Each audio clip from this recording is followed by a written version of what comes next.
Hello my dear students, very good morning all of you. Today I am starting your geography's 7th chapter our country India.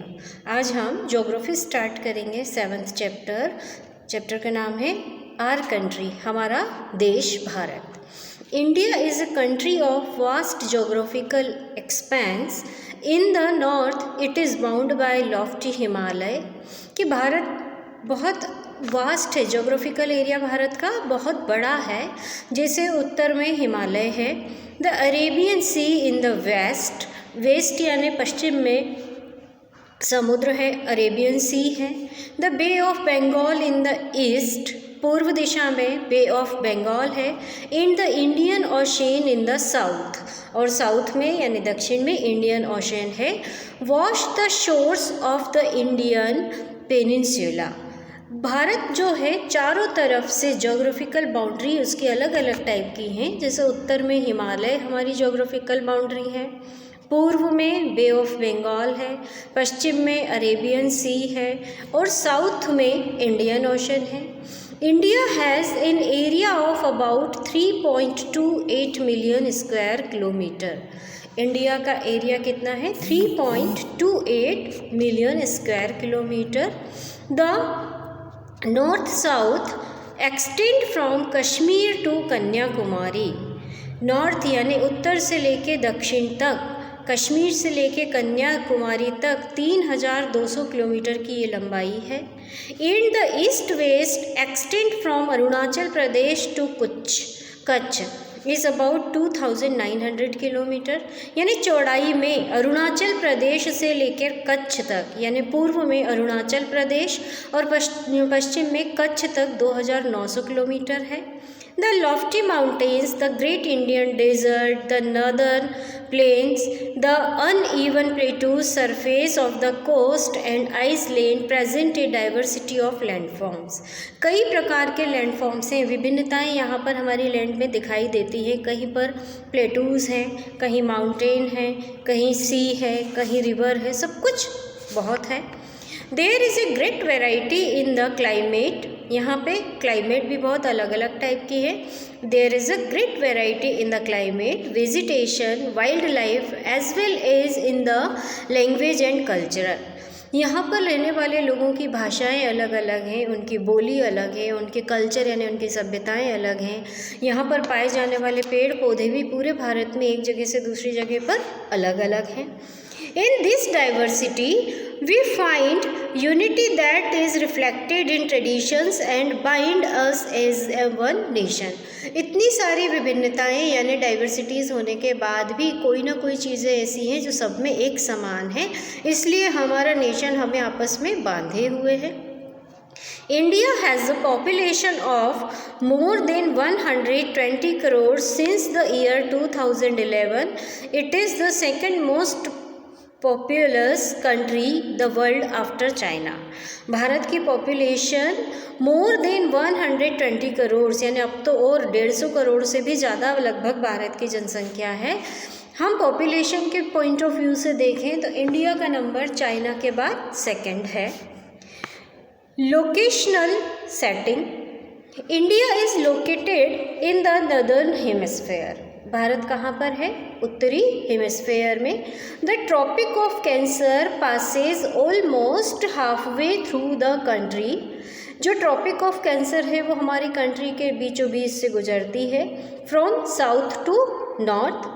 Main land of India extend between 8 degree 4 inch and north and 36.6 north latitudes. From west to east, India extends between 68 degree 7 east and 92 degree 25 east longitudes. If we divide the world into stream and eastern and western hemisphere, कि अगर हम world को पूर्वी और पश्चिमी hemisphere में divide करें, which hemisphere would India belongs to? Due to great longitude extent of about 29 degree, there could be a wide difference in local time of places located at two extreme points of India. As such, the difference between these 2 points would be of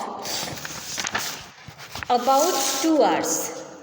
As you have learnt earlier कि जैसा आप पहले सीख चुके हो कि the local time changes by 4 minutes for every 1 degree of longitudes, कि जो हम ग्लोब पे लंबी लंबी लाइनें देखते हैं वो हमारी लॉन्गिट्यूड्स कहलाती हैं, और एक लॉन्गिट्यूड से दूसरी लॉन्गिट्यूड में जाने पर टाइम डिफरेंस कितना होता है, 4 minute का होता है. For every 1 degree of longitude, हर 1 डिग्री लॉन्गिट्यूड पास करने पर 4 मिनट टाइम आगे बढ़ जाता है. The sun rises about 2 hours earlier in the east, कि जो सूर्योदय है वो ईस्ट में 2 घंटे पहले हो जाता है अरुणाचल प्रदेश में. अरुणाचल प्रदेश इसीलिए कहा जाता है, अरुण यानी सूर्य, जहाँ पर सूर्य उगता है वो प्रदेश कहलाता है Arunachal Pradesh. The sun rises about 2 hours earlier in the east then in the west, कि गुजरात वेस्ट में है, यानी वेस्ट की अपेक्षा अगर हम देखें तो ईस्ट में सूर्योदय 2 घंटे पहले होता है. You have already read earlier why the local time of longitude of 82 degree 30 east has been taken as the Indian standard time. This meridian और longitude is also termed as the standard meridian of India. India's neighbours, ये जो map दिया हुआ है आपको page number 48 पर दिया हुआ है कि इंडिया के नेबर कौन कौन हैं. चाइना है, नेपाल है, तिब्बत है, अफ़गानिस्तान है, पाकिस्तान है, अरेबियन सी है, बे ऑफ बंगाल है. ये बे ऑफ बंगाल की तरफ नीचे हम देखें तो हमारी कंट्री के पड़ोस में दिखता है श्रीलंका दिखता है. ये सब जो मैंने नाम लिए ये सब क्या हैं, हमारी नेबर कंट्रीज़ हैं. इंडिया का पॉलिटिकल मैप दिया हुआ है. इस चैप्टर के मैप के क्वेश्चन को मैं आपको मैप बनाकर उसकी फ़ोटो क्लिक करके आपको सेंड करूँगी. वो मैप आपको लर्न करना है, जितनी प्लेसेस मैं उसमें डालूँगी वो आपको लर्न करनी है कि कौन सी प्लेस कहाँ पर आती है. अब इसके बाद आता है फिज़िकल डिवीज़न. फिज़िकल डिवीज़न क्या है? India is marked by diversity of physical features such as mountains, plateaus, plain, coast and island, standing as sentinels in the north are the lofty snow-capped Himalayas. Him plus alay means the abode of snow. हिम plus आलय means बर्फ़ से ढका हुआ, बर्फ़ से घिरा हुआ. The Himalaya mountain are divided into 3 main parallel ranges. जो हिमालय माउंटेन है वो 3 पैरेलल रेंज में बटा हुआ है. The northern most is the great Himalaya और हिमाद्री. जो नर्दर्न है उसको हम बोलते हैं ग्रेट हिमालय या Himadri. The world's highest peak are located in this range, कि विश्व की सबसे ऊंची चोटी जो है पहाड़ों की वो यहाँ पर होती है. मिडिल हिमालय और Himachal lies to the south of Himadri, कि हिमाद्री के साउथर्न यानी सदर्न पार्ट पर हिमाचल प्रदेश है. Many popular hills station are situated here. लोग घूमने जाते हैं, बहुत सारे हिल स्टेशन है हिमाचल प्रदेश में. Find out the name of 5 hill station. The Shivalik is the southern most range, और जो शिवालिक है वो सदर्न सबसे ज़्यादा दक्षिण में आता है हिमालय के. The northern Indian plains lies to the south of the Himalayas. They are generally level and flat, कि जो नदर्न इंडियन प्लेन्स है, उत्तरी भारत के प्लेन हैं, समतल मैदान हैं.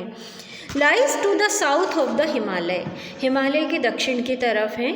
They are generally level and flat, वो सब कैसे हैं, ज़्यादातर फ्लैट है यानी समान ज़मीन है, वहाँ की समतल है. These are formed by the alluvial deposit laid down by the rivers. और ये प्लेन क्यों हुए हैं, क्योंकि नदियाँ अपने साथ जो बहाकर लाई हैं वो सब जम जाने की वजह से ये इलाका कैसा हो गया, प्लेन हो गया. These river plains provide fertile land for cultivation. और ये रिवर के साथ बहकर आई हुई मिट्टी जो है वो खेती करने के लिए बहुत अच्छी होती है, इसलिए हम इसको फर्टाइल लैंड कहते हैं. That is the reason for high concentration of population in this plains. इसलिए जैसे क्योंकि यहाँ खेती बाड़ी अच्छी हो जाती है तो यहाँ पर पॉपुलेशन ज़्यादा कलेक्ट हो जाती है, कंसंट्रेशन लोगों का यहाँ पर ज़्यादा है। In the western part of India lies the great Indian desert. It is a dry, hot and sandy stretch of land. It has very little vegetation. To the south of northern place lies the peninsular plateau. South के दक्षिण के उत्तरी भाग में जो plane है वो क्या कहलाते हैं? Peninsular plateaus.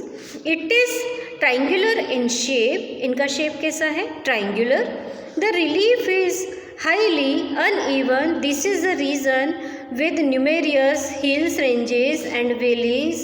Aravalli Hills, one of the oldest range of the world, border it on the northwest side. The Vindhyas and the Satpuras are the important range. The river Narmada and Tapti flow through these ranges. These are west flowing reverse. Narmada और ताप्ती यहाँ की नदियाँ हैं, ये west flowing यानी पश्चिम में बहने वाली नदियाँ हैं। दे ड्रेन इनटू द अरेबियन सी, और फाइनली वो कहाँ जाकर गिरती हैं? अरेबियन सी में। द वेस्टर्न घाट और Sahyadris border the plateaus in the west and eastern ghats provide the eastern boundary while the western Ghat are almost continuous. The eastern Ghat are broken and uneven. The plateau is rich in minerals like coal and iron ore, etc.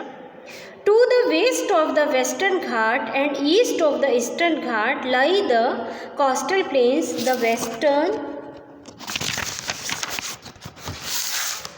coastal plains are very narrow.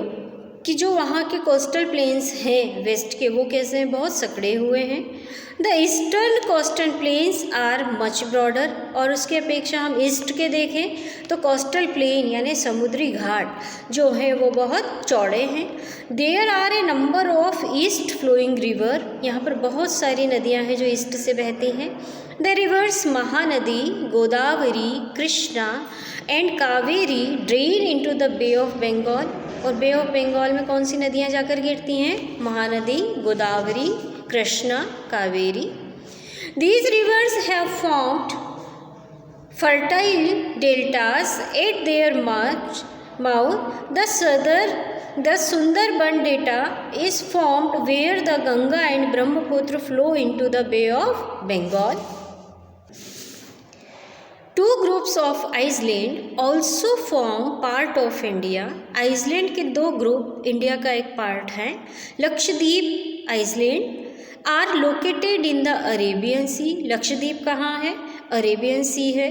Iceland इसको इसलिए बोलते हैं क्यों? क्योंकि इसके चारों ओर पानी है, समुद्र से घिरा हुआ इलाका, छोटा सा द्वीप है ये। These are coral island located off the coast of Kerala, Kerala के पास में है ये।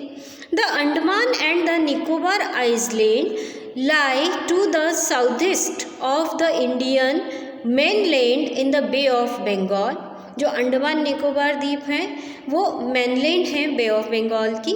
Do you know which group of island were affected by the tsunami in 2004? क्या आप जानते हो आइसलैंड का कौन सा भाग सुनामी में 2004 में अफेक्ट हुआ था? Find out through newspaper reports and by speaking to people how in different ways people faced this challenge when tsunami struck the Indian coast.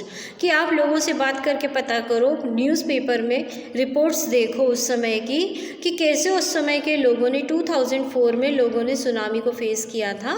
Tsunami is a huge sea waves generated due to an earthquake on the sea floor. कि समुद्र में भूकंप आने की वजह से tsunami में क्या हुआ था? समुद्र की लहरें बहुत तेज़ी से किनारे पर ऊंची ऊंची उठ के आई थी। समुद्र के किनारे के आसपास बसे हुए जो शहर थे वो पूरे के पूरे पानी के बहाव से बह गए थे। बहुत ज़्यादा उस समय नुकसान हुआ था, ये सुनामी लहरें थी। अब ये चैप्टर आज कंप्लीट हो गया। मेनली इस चैप्टर में से मैं आपको मैप वाला पार्ट निकालूंगी। नेक्स्ट टाइम पे मैं आपको मैप इसके दिखाऊंगी कि कैसे कहाँ पर किस चीज़ को आपको भरना है। कम से कम 2 मैप आपको रेडी करना है और दोनों में कम से कम 4 और 4 8 या 5 10 आइटम्स आपको नोट करना है कि प्लेस पर्टिकुलर मैप में कहाँ पर शो होगा। नेक्स्ट टाइम मैं इसके क्वेश्चन आंसर आपको सेंड करूँगी। Good day.